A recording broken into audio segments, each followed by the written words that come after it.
दोन देशांची राष्ट्रगीते लिहिणारा एकच माणूस, जगातला पहिला आशियाई नोबेल विजेता, ज्याच्या कवितांनी लोकांच्या मनात विचारांची क्रांती घडवली, ज्याच्या संगीताचा प्रभाव इतका खोल होता की त्याचा आवाज आजही जिवंत आहे. आणि तरीही या प्रवासाची सुरुवात झाली एकटेपणातून. मी गोपी किसन आणि ही आहे वारसा सिरीज.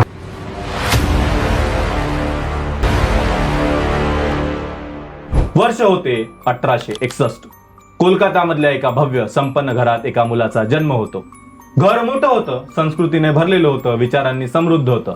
पण त्या घरात वाढणारा मुलगा मात्र आतून खूप शांत आणि एकटा होता. तो मुलगा होता रवींद्रनाथ टागोर.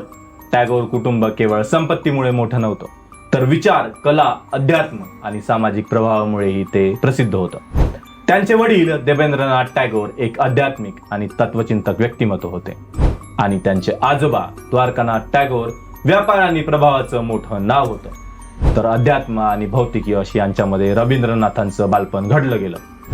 पण त्यांच्या आयुष्यात एक गोष्ट कायम राहिली, भावनिक एकटेपण. ते स्वतः म्हणाले होते, माझं बालपण म्हणजे रूल ऑफ सर्वंट.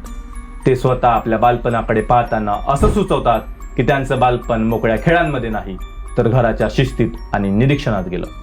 त्यांच्या घरात नोकर, पाहुणे, कलाकार, गायक, विचारवंत आणि विविध प्रकारची माणसं यांची सतत वर्दळ असायची.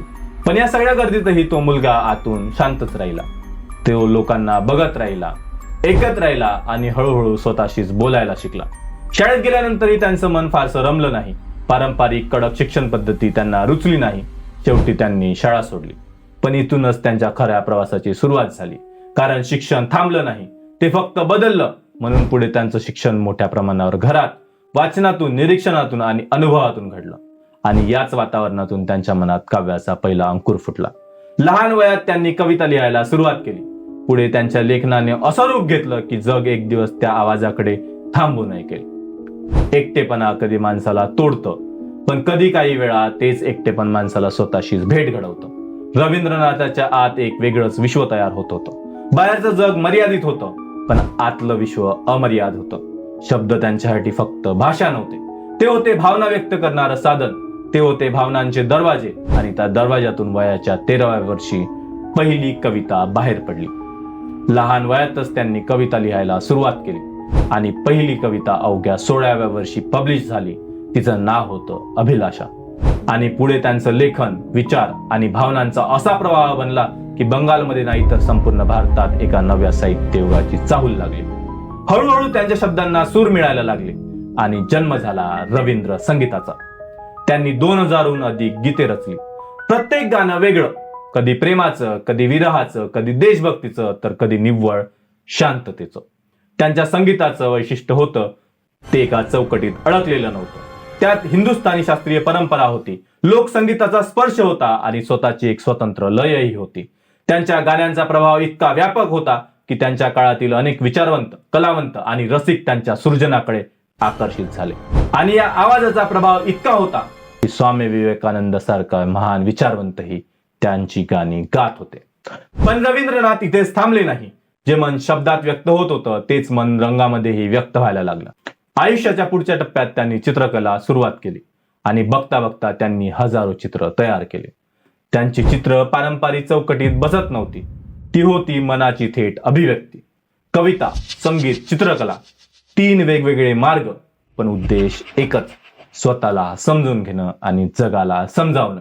याच काळात त्यांनी कथा लिहायला सुरुवात केली. मानवी भावना, नाती, वेदना आणि अंतर्मनाचं चित्रण इतकं सुंदर होतं की त्या कथा आजही जिवंत वाटतात. कबुलीवाला ही त्यातली एक अमर कथा आजही वाचताना डोळ्यात पाणी आल्याशिवाय राहत नाही. पण त्यांच्या आयुष्यात एक मोठा अध्याय अजून बाकी होता, ज्याने त्यांना भारतापुरतच नाही तर जगामध्ये सुद्धा ओळख मिळवून दिली. शब्द जे आता एका घरात जन्माला आले होते, ते आता सीमा ओलांडायला तयार होते. रवींद्रनाथ टागोर आता फक्त बंगालपुरते किंवा भारतापुरते मर्यादित राहिले नव्हते. त्यांच्या कवितांमध्ये मानवतेचा आवाज होता आणि तो आवाज जगाने ऐकायला सुरुवात केली होती. या प्रवासात एक पुस्तक ठरलं, ते म्हणजे गीतांजली. ही फक्त कवितांची पुस्तक नव्हती, ती होती मनाची प्रार्थना, जीवनाचा अर्थ शोधण्याचा एक शांत खोल प्रयत्न. जेव्हा गीतांजलीचं इंग्रजी भाषांतर झालं तेव्हा युरोप आणि अमेरिकेत वाचक थक्क झाले. कारण त्या शब्दांमध्ये राजकारण नव्हतं, दिखावा नव्हता, फक्त शुद्ध आणि आध्यात्मिक सत्य होतं. 1913 साली आणि इतिहासात पहिल्यांदाच एक आशियाई कवी जगातील सर्वात प्रतिष्ठित सन्मान जिंकतो. त्याचं नाव होतं नोबेल प्राइज. नोबेल प्राइज जिंकणारे पहिले आशियाई होते रवींद्रनाथ टागोर. हा पुरस्कार नव्हता, हा होता भारतीय विचारांचा आणि भारतीय संवेदनांचा एका कवीच्या आत्म्याचा जागतिक स्वीकार. त्या काळात नोबेल प्राइज जिंकणं, ज्या काळात इंग्रजांचं भारतावर राज्य होतं. यानंतर त्यांना युरोप, अमेरिका, जपान आणि अशा देशात निमंत्रण येऊ लागली. लोक त्यांना ऐकायला जमू लागले. ते फक्त कविता वाचत नव्हते, ते बोलत होते मानवतेबद्दल, स्वातंत्र्याबद्दल आणि माणसाच्या आतल्या शक्तीबद्दल. त्यांच्यासाठी शिक्षण, प्रगती आणि संस्कृती म्हणजे फक्त तंत्रज्ञान नव्हतं, ती होती मनाची, विचारांची आणि आत्म्याची वाढ.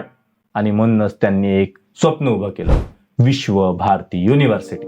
शांतिनिकेतन मधलं हे केंद्र फक्त विद्यापीठ नव्हतं, ते होतं एका कवीचं स्वप्न, जिथे शिक्षण फक्त पुस्तकात बंदिस्त नव्हतं, तर निसर्गात, कलेत आणि संवादात होतं. एक शांत, एकटा मुलगा जो कधी खिडकीतून बाहेरचं जग बघत होता, तोच माणूस आता जगाला एकत्र जोडण्याचं स्वप्न पाहत होता. पण अजून एक संघर्ष बाकी होता, त्याच्या स्वतःच्या देशातला.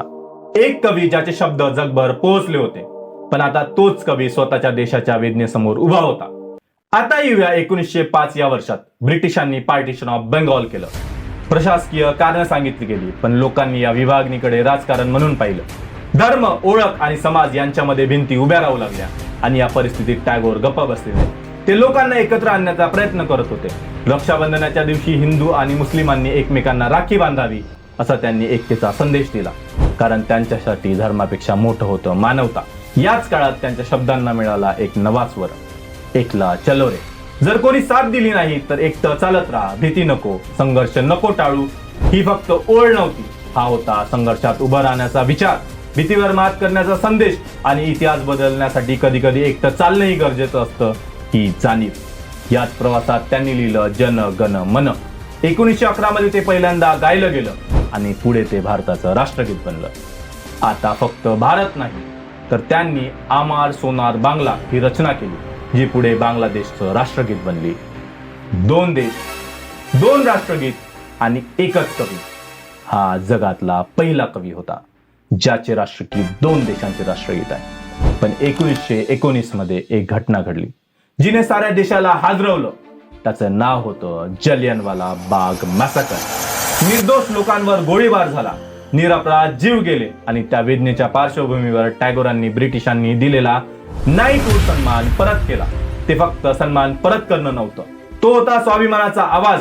त्याच काळात त्यांचे विचार महात्मा गांधी यांच्या काही भूमिकांशी भिडत होते.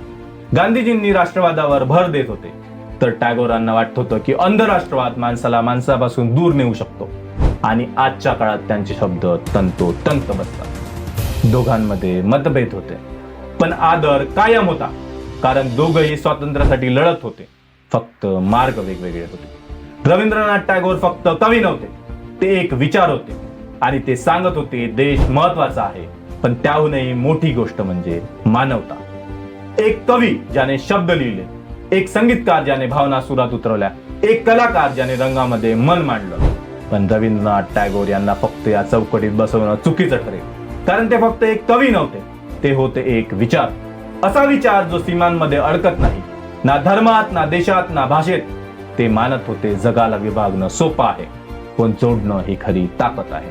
तिथेच ज्ञानेश्वरांच्या ओळी मला आठवतात. त्यांनी म्हणलं होतं, हे विश्वाची माझे घर, ऐसे मती जयाची स्थिर किंबहुना चराचर. हे विश्व आपलं आहे. जिथे अनेक जण राष्ट्रवादाच्या नावाखाली भिंती उभारत होते, तिथे टागोर म्हणत होते, मन मोकळं ठेवा, विचार मोकळे ठेवा.